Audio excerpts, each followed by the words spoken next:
এসটিই এর পক্ষ থেকে যে 10C কে চ্যালেঞ্জ করে সুপ্রিম কোর্টে মামলা দায়ের করা হয়েছিল তার ফাইনাল হিয়ারিং এর ডেট ছিল এবং গত 23/1/2024 মহামান্য সুপ্রিম কোর্ট যে অর্ডার দিয়েছিল তাতে রেসপন্ডেন্ট নাম্বার 3 এবং 4 অর্থাৎ West Bengal board of secondary education এবং স্কুল সার্ভিস কমিশন তাদেরকে 4 সপ্তাহ টাইম দেওয়া হয়েছিল তাদের কাউন্টার ফাইল করার জন্য।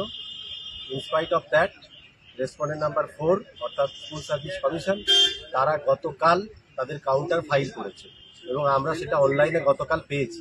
ন্যাচারালি আমাদের তার জবাব দেওয়ার জন্য কোর্টকে বলা হয় এবং সেক্ষেত্রে আমরা বলি যে আমাদেরকে এর জবাব দেওয়ার জন্য একটা টাইম দেওয়া হোক এবং রাজ্য সরকারের যে উকিল তিনিও ছিলেন তিনি এই টাইমের অবজেকশন করেন।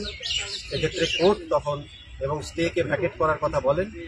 সেক্ষেত্রে কোর্ট নিজের থেকেই বলে যে তোমাদেরকে 4 সপ্তাহ টাইম দেওয়া হয়েছিল, তোমরাই এখানে টাইম নিয়েছো এবং আমাদের যে কাউন্সিল প্রতিজ্ঞক তিনিও বলেন এই কথা যে আমরা কোনো টাইম নিচ্ছি না, রেদার ওরাই টাইম কিল করছে এবং 4 সপ্তাহের জায়গায় তারা প্রায় 10 সপ্তাহ পরে তাদের কাউন্টার জমা দিয়েছে।